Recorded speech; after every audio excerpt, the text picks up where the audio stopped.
society. Just stick with the government of Jamaica, who has your best interest at heart and will continue to communicate to you as required and as we have been doing. Congratulations to Mr. Dixon and team and Minister Mackenzie and ODPEM. I know it's not an easy time. You can be assured that we will lead from the front and we will get through this together. So I will close by saying, this is not a time for politics. This is not a time for rifts and disagreements. Every single Jamaican has a part to play between now, during, and after. And if we do it collectively, in unity, and in harmony, we will recover better and quicker.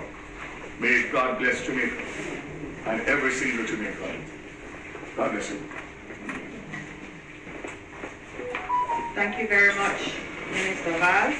And so we are going to close out this briefing with our last presentation, and then we'll take questions. But it will be from Minister Mackenzie, the Deputy Chair of our National Disaster Risk Management Council. And he's been the one that's coordinating everything, and so he'll have some very important updates for the country. Thank you. Thank you, Minister.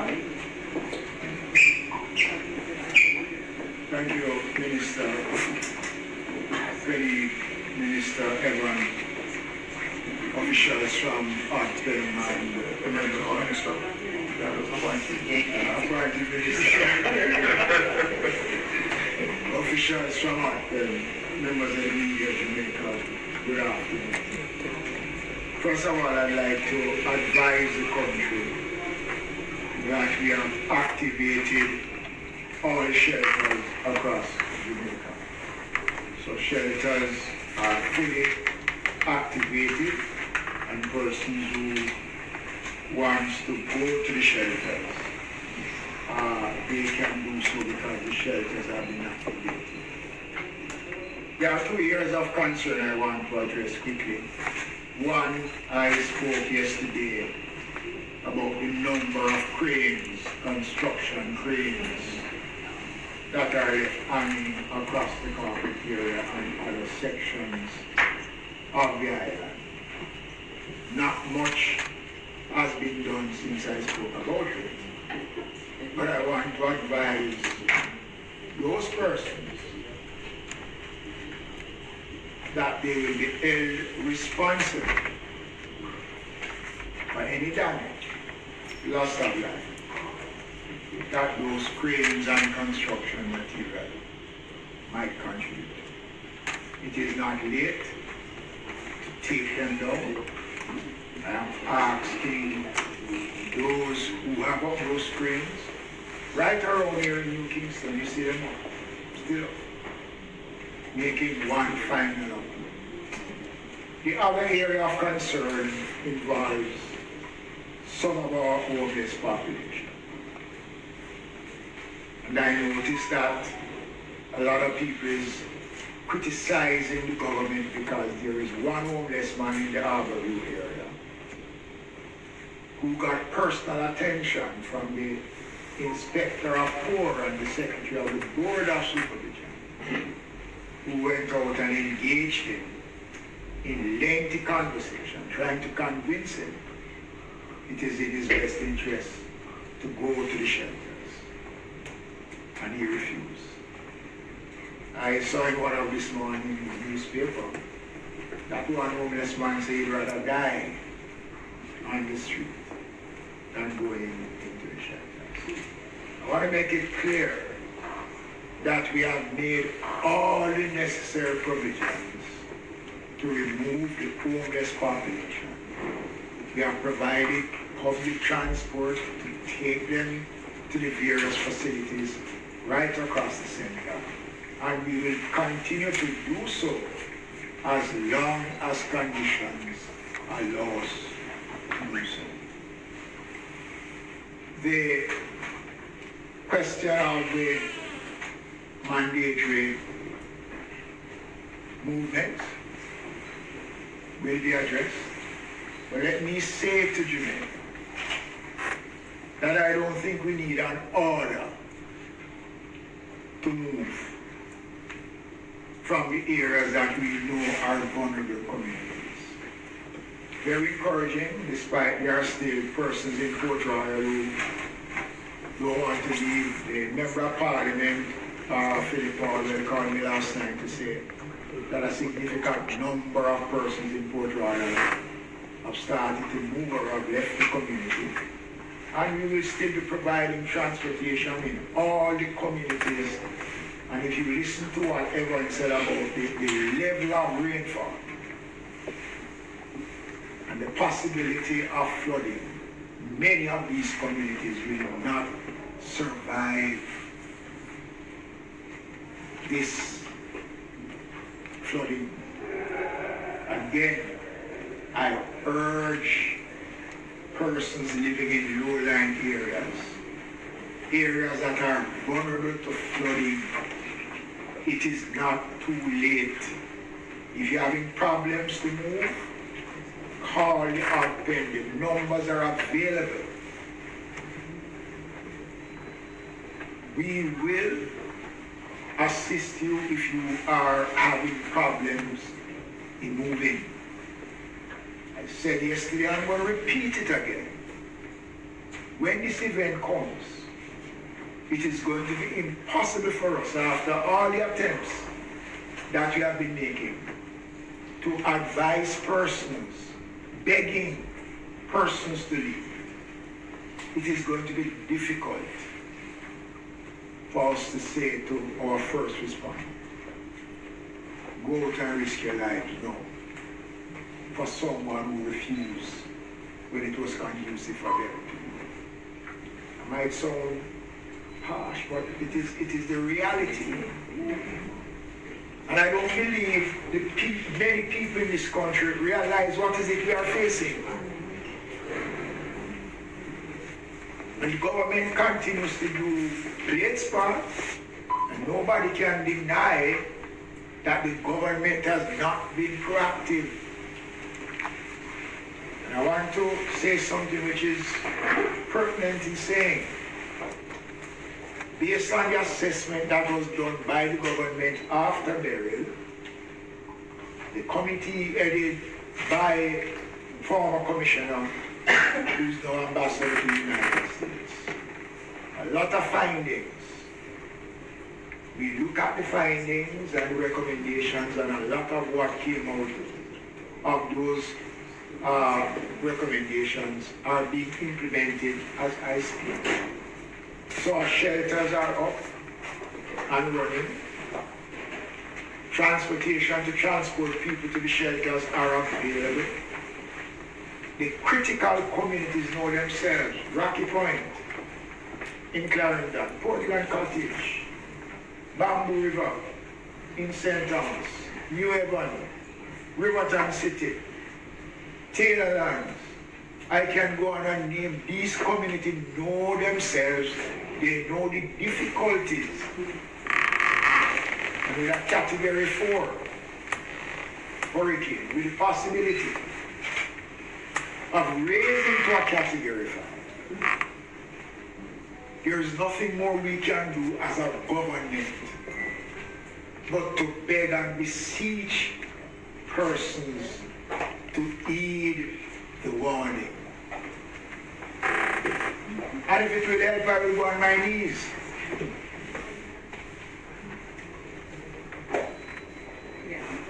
It is the collective response of all of us as Jamaicans that will take us through. This is just the beginning. And if anybody believes that being stubborn helps, well, that is their funeral. This is one bet you cannot win. You cannot bet against Melissa. Don't do it because you can't win. And I'm urging Jamaicans, we'll be back later on if needs be to give further updates. Minister Dixon have indicated that we'll be back tomorrow morning And if possible, we can come back on Tuesday. We will be coming back. We will continue to speak to the country. But we can only speak as loud as you will allow us to speak. So, the shelters are up. The Ministry of Labour and Social Security have started to make arrangements to provide relief supplies for all our shelters. The shelter numbers are up, and I'm going to ask Ms. Edwards to come and to give some numbers that persons can make contact. It is important, ladies and gentlemen, Jamaicans, I beg of you, I urge you. And as a praying country, let us continue to pray for God's guidance and strength as we commence this journey that only God knows where it will end. Thank you.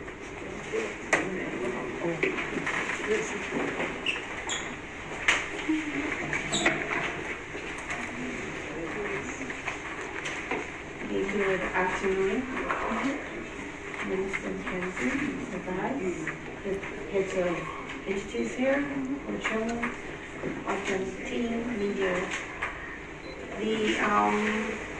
The numbers that Minister spoke about will be, of course, placed on various. Can't hear? No.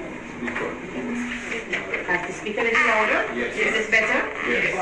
All right. So just to indicate that the numbers that Minister spoke about will be accessible on the various platforms that are there for the information that is being provided by the ODPEM, and we want persons to, of course, go to these platforms, the ODPEM website, the WhatsApp channel, the JIS, all of the information that we have for emergency numbers, high-risk areas are all there.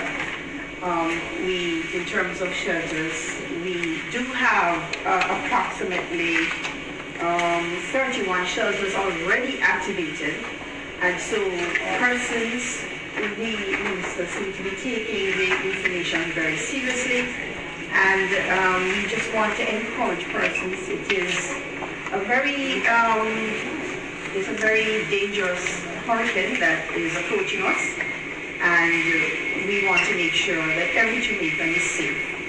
And so we are asking persons to heed the messages from the various entities, the Met Office, the ODPEM, the JIS, the other entities of government that is providing information to keep us safe.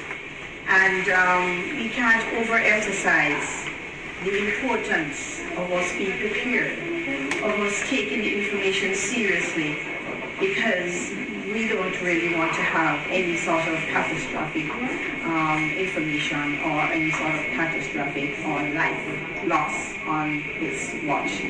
And so I just want to encourage every Jamaican out there to take the information seriously. Persons that live in low-lying and flood-prone areas, we ask you to evacuate because the storm is approaching us. And so I just want to just say to the teams that have been working very hard, thank you for your work. Thank you for all the efforts that you've put in so far. The coordination is a number of parts. And so, it is, to bring it all together and to have it seamless is, a lot of dedication and hard work from a lot of persons from various entities, ministries, and departments. And so, I just want to just say that may the Lord just keep us safe through the passage of this storm as it approaches us. And we just ask you all to also be safe. Thank you very much. And thank you very much. And also the emergency number for ODPEM, you can always call that number. There's a team here in this building that is taking the calls. If you're in any trouble, you can call that number. Yes, we have the numbers online for all shelters, but there's a main number here, and we'll put it up after this press conference. There's some questions, Mr. Vaz. I know you need to give us some more updates, and then we'll take more questions. Just to reiterate, Minister McKenzie's message a while ago. I just received a WhatsApp update from the JUTC. They have responded to 4 evacuations calls since yesterday. I suspect 2 ODPEM. As far as Flaggerman in St. Elizabeth, where the residents refused to board the bus. So we sent a bus all the way to Flaggerman in St. Elizabeth. No response. Old Harbour Bay, yesterday, only 10 persons boarded the bus. Port Royal and Raytown today, same response. So we have deployed our resources and are waiting boarding. So we actually, Desmond, have buses on spot now, parked, waiting to evacuate, and the response is not there. So I want to reiterate based on what Minister McKenzie just said, and also to say that the update from JUTC as of right now is that they are running limited operations and will likely cease operations by mid-afternoon due to rising water levels, low visibility, and of course the weather coming closer. JUTC is also providing special support in transporting medical staff to the KPH, and we are prepared to respond to similar requests from the public health sector. So again, just indicating that we are doing everything physically possible. And to say, as Desmond rightly said a while ago, you cannot win this bet, so don't gamble. Last but not least, 2 numbers that I would like to share with you to report vandalism of the telcos, which is a major problem, including this morning on Reddings Road. 876-922-4357. So that will be 876-922-HELP. And also, for Digicel, that will be Flow. For Digicel, we have a number here.